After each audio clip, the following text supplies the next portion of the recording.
بسم اللہ الرحمن الرحیم۔ السلام علیکم دوستو۔ اسلامی اتہاس میں مکہ شہر میں موجود زمزم پانی کا کنواں اچانک سے غائب ہو جاتا ہے، اور جب وہ زمزم پانی کا کنواں غائب ہوا اور پھر کس نے اسے واپس کھود نکالا تھا اور وہ غائب کیوں ہوا، اس کے پیچھے کی وجہ جان کر آپ کو حیرانی ہوگی۔ پیارے دوستوں، زمزم پانی کے وہ میڈیکل فائدے جسے جان کر حیران رہ جائیں گے۔ زمزم پانی پر ہر ایک جرمن سائنٹسٹ نے ریسرچ کی، تو اس ریسرچ کے بارے میں جان کر امریکہ حیران کیوں ہوا؟ اس ریسرچ میں ایسا کیا دکھایا گیا جس نے دنیا کو چونکا دیا تھا؟ اور زمزم پانی کا وہ حیران کرنے والا اتہاس جنہیں سن کر آپ کا دماغ ہل جائے گا۔ اور دوستوں، سب سے بڑا رحم ہے کہ زمزم پانی آتا کہاں سے ہے اور یہ پانی آج تک ختم کیوں نہیں ہوا؟ تو آئیے جانتے ہیں زمزم پانی کے اتہاس کے بارے میں۔ بہت سے قسم کے پانی پائے جاتے ہیں، ہر پانی کا سواد الگ الگ ہوتا ہے، اور سبھی دعویٰ کرتے ہیں کہ ہمارا پانی سب سے بہتر پانی ہے۔ مگر دوستوں، شاید دنیا زمزم کے پانی کے چمتکار کو بھول گئی ہے۔ میں یقین کے ساتھ پوری دنیا کو چیلنج کرتا ہوں، دھرتی پر پائے جانے والے ہر قسم کے پانی میں زمزم پانی سب سے صاف، سب سے زیادہ کنگاری، سب سے زیادہ میڈیکل فائدے والا اور سب چمتکاری پانی ہے۔ یہ بات میں اسلام کی بڑائی یا اترانے کے لیے نہیں کہہ رہا ہوں، بلکہ آج کی اس ویڈیو میں یہ ثابت کر کے دکھاؤں گا۔ بس آپ اس ویڈیو کو آخر تک ضرور دیکھیں۔ دوستوں، اسلامی روایتوں کے مطابق آج سے تقریباً 5000 سال پہلے اللہ نے حضرت ابراہیم علیہ السلام کو ان کی بیوی ہاجرہ علیہ السلام اور ان کے بیٹے اسماعیل علیہ السلام کو مکہ لے جانے کا حکم دیا۔ اس وقت تو مکہ پوری طرح سے بنجر زمین تھا۔ اللہ کے حکم کے مطابق ابراہیم علیہ السلام اپنی بیوی اور اپنے بیٹے کو کچھ کھجوروں اور پانی کے ساتھ مکہ چھوڑ کر واپس چلے آئے۔ کچھ ہی وقت کے بعد جب کھجور اور پانی ختم ہو گیا، تب اسماعیل علیہ السلام پیاس سے تڑپنے لگے۔ ماں پانی کی تلاش میں بے چین پھرنے لگی۔ تبھی اللہ تعالیٰ کو رحم آیا اور پھر کرشمہ ظاہر ہوا۔ اسماعیل علیہ السلام پیاس کی تڑپ سے پیروں کو زمین پر مار رہے تھے، تبھی وہاں سے پانی کا ایک چشمہ پھوٹ پڑا۔ ماں بیٹے نے پانی پی کر پیاس بجھائی۔ آج یہی چمتکاری پانی زمزم پانی کے نام سے جانا جاتا ہے۔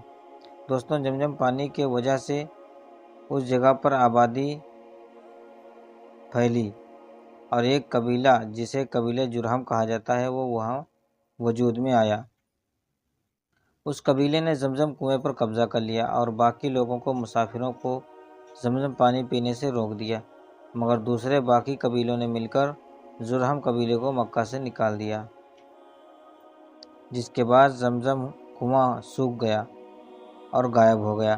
ہزاروں سالوں تک زمزم غائب رہا، مگر جس وقت دنیا کی سب سے مہان ہستی محمد صلی اللہ علیہ وسلم کی ولادت ہوئی تھی، اسی وقت اللہ نے زمزم کنویں کو واپس ظاہر کرنے کا فیصلہ کیا۔ اللہ کے اپنے محبوب سے محبت تو دیکھو۔ روایتوں کے مطابق عبد المطلب، جو قریش قبیلے کے لیڈر اور محمد صلی اللہ علیہ وسلم کے دادا تھے، اللہ نے ان کو سپنے میں زمزم کنویں کو تلاش کرنے کا پیغام دیا۔ کچھ دنوں کی تلاش کے بعد کعبہ کے ایک دم قریب ہی ان کو زمزم کنواں مل گیا، جس کے بعد پورے مکہ میں پانی کی قلت ختم ہو گئی۔ حیرت کی بات ہے، آج سے 1500 سال بعد بھی یہ کنواں چلتا رہا ہے۔ نبی کریم صلی اللہ علیہ وسلم کے دور کے بعد عباسی خلیفوں نے وقت وقت پر زمزم کنویں پر کمرے یا گنبد بنا کر اسے غور کیا ہے۔ اس کے بعد سلطنت عثمانیہ میں بھی زمزم کنویں کی حفاظت کے لیے کئی طرح کے تعمیراتی کام کیے گئے۔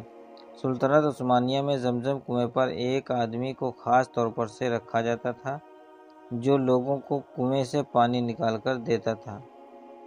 سن 1964 تک زمزم کنویں پر کئی طرح کے بلڈنگ بن چکی تھیں،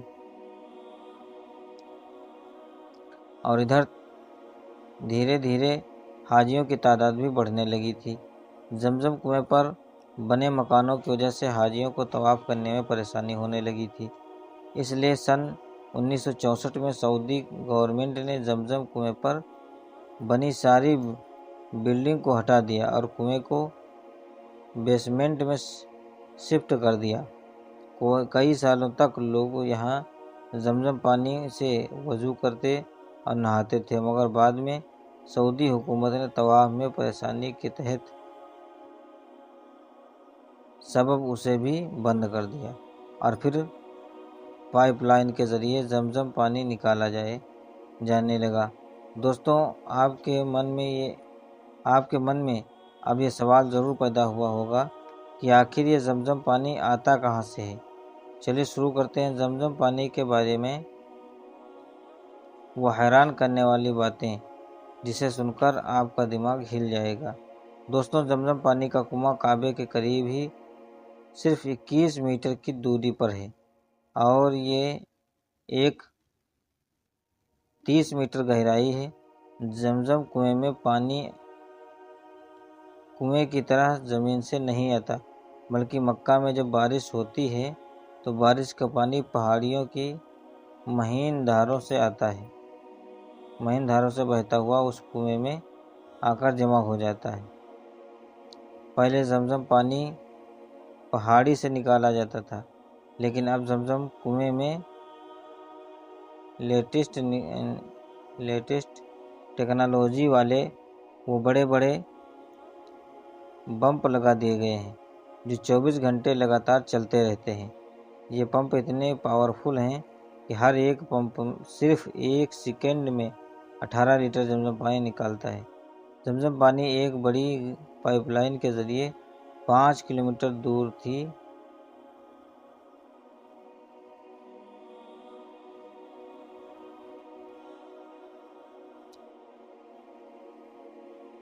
عبداللہ بن عبدالعزیز زمزم واٹر پروجیکٹ کدئی تک پہنچایا جاتا۔ یہاں زمزم پانی کے دیکھ ریکھ اور اسٹوریج کیا جاتا۔ آپ حیران ہوں گے، اس جگہ پر ایک ساتھ 1 کروڑ لیٹر زمزم پانی اسٹور کیا جاتا ہے۔